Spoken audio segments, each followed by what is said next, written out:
At this rate, what's the point in running a 249? What is going on, you guys? My name is Cisco, and thank you for stopping by today. We have the G&G Combat Machine CM16 LMG. So let's get into it. Before we get started, I'd like to remind you to hit the subscribe button if you haven't already. If you enjoy watching our content, show us some love by liking the video, and ring the bell to make sure you get notified whenever we drop new content. We appreciate you all. So if you don't know about the combat machine line from G&G, it is a great way to get started in airsoft at an affordable cost. A few years ago, G&G updated the combat machine gearbox to their 2.0 style, which is included in the G&G Combat Machine CM16 LMG. Starting off with the lower receiver, it is a combat machine lower receiver, so it does take majority of M4 style magazines. It does have the ergonomic pistol grip and the adjustable M4 buffer tube and stock. So like I said before, the stock is adjustable to 6 positions. It does have a locking feature, which makes it really nice. There is a secret storage compartment right here for CR 1238 batteries or Skittles. That's disgusting. Hey man, if you're like Taylor, you need a quick snack on the field. I don't understand you guys. So the entire back of the stock is made of rubber, so it's really thick. 3 C's. And then there's a button on top to reveal the battery compartment. If I could get it open, there it is. Coming out of the buffer tube is going to be the connector. It is wired to small type Tamiya. It does include a fuse and the MOSFET, which is wired to G&G's ETU or electronic control unit. This is programmable to a 3-round burst instead of full auto. So yeah, I don't know, it's an LMG, don't do that. More about the lower receiver, it does have an ambidextrous magazine release and an enlarged trigger guard, so you can fit your hand with, glove. You got chubby fingers like mine, I guess. I don't know. They ask you how you are, you just have to say that you're fine when you're not really fine. The fire selector is not ambidextrous, but it does go semi and full auto. Again, it's an LMG, full auto. You just can't get into it because they would never understand. Going into the upper receiver, it is a unique polymer design that's made to be the LMG upper. It's really cool because you can actually open up this dust cover here and install the fake bullets, which are included with the gun. On the left side of the gun, there is the charging handle that is on a swivel.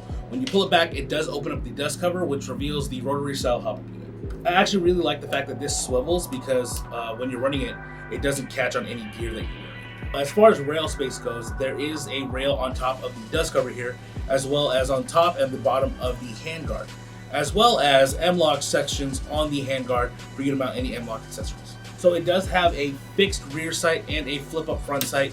The rear sight is adjustable for windage, and the front sight is adjustable for elevation. Combat machines are known for being extremely durable polymer bodies, but let me inform you of what's metal on the gun. It's going to be the buffer tube, the trigger guard, the outer barrel, and the magazine release. And I did forget to mention that the gearbox is metal as well, because who makes a polymer gearbox?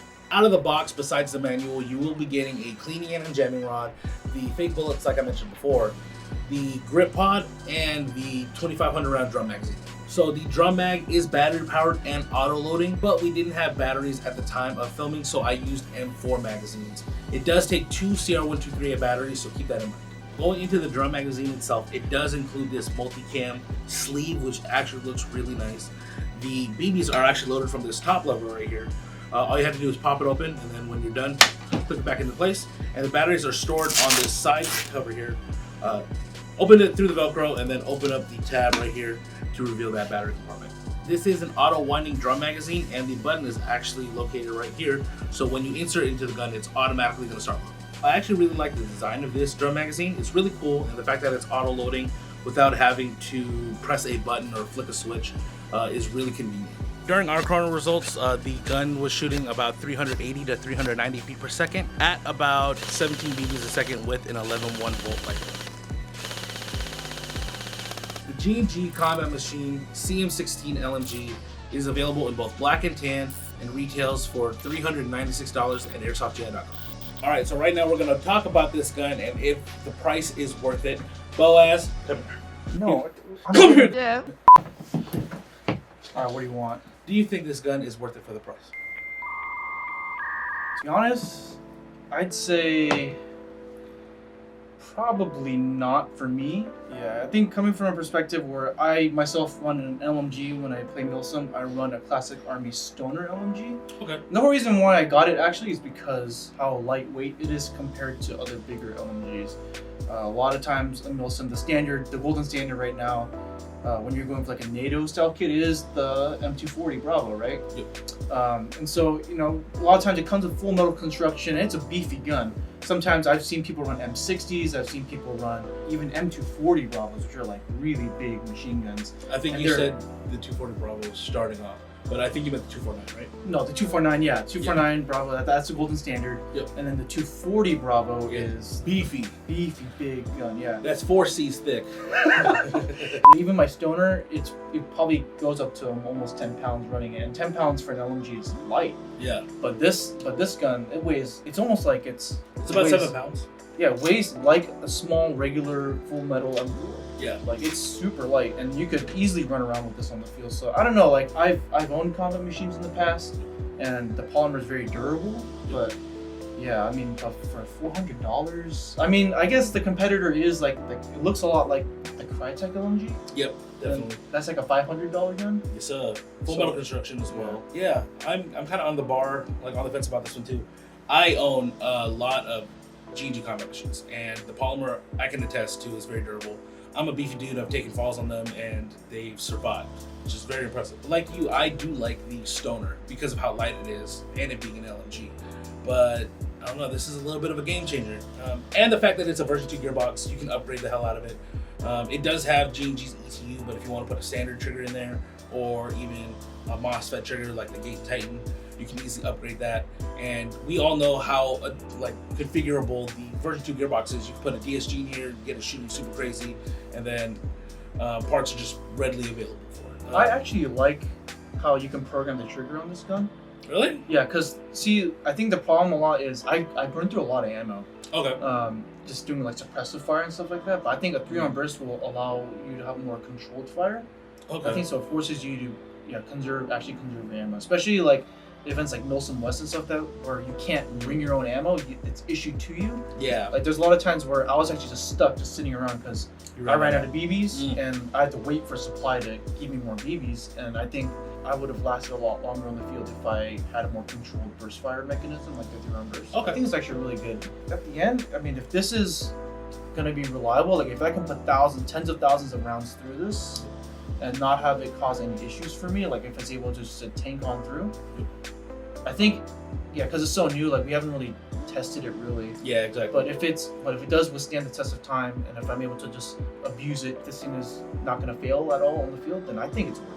Like I think the $400 price tag is. I think that's one of the main things, that it hasn't been out for that long. So if we see like it's been like it has a track record and has a history, like we know that the combat machines are like durable. Like they're like kind of like the go-to beginner gun, and you can upgrade the hell out of them. If this has that track record, then I'm all for it. Like saving weight is probably like the name of the game, even in real firearms. I'm on the fence about it with Boaz. $400 is a bit much, but for an LMG, that's definitely under like 6 pounds. Like, oh my goodness, this is so light. I think it might be worth it. It just depends on what you're willing to accept. Yeah, and the box mag too. Yeah, the fact that it comes with the auto winding box mag out of the box, primo. All right, am I good here? Can I go back to the camera now? Yeah, I guess Please. Kevin. All is. All right, guys, that pretty much wraps it up for the G&G Combat Machine LMG. Do you think that the price tag is worth the polymer LMG? Let me know in the comments below. I'm replying to everybody. And if you haven't already, don't forget to subscribe and ring the bell to get notified of every video and post that we put in the YouTube community. I am very active in there. I'm replying and posting there every day. That pretty much wraps it up. Don't forget to follow us on all social media, and I'll see you guys next time. Later. And for those of you who haven't heard, September 28th, that is going to be a Saturday at the end of the month, is going to be our Airsoft Community Expo. We are pairing up with a whole bunch of stores like Airsoft Megastore, Extremetronics, Airsoft Master, Modern Airsoft, a whole bunch of us, and a whole bunch of manufacturers are going to be getting together to hold an expo for you guys. It's going to be free to attend. There's going to be tons of giveaways, raffling off prizes every 30 minutes, I believe. A whole bunch of good stuff going on. Come check it out if you can. Yeah, more details in the link below, and we'll see you guys later. Peace.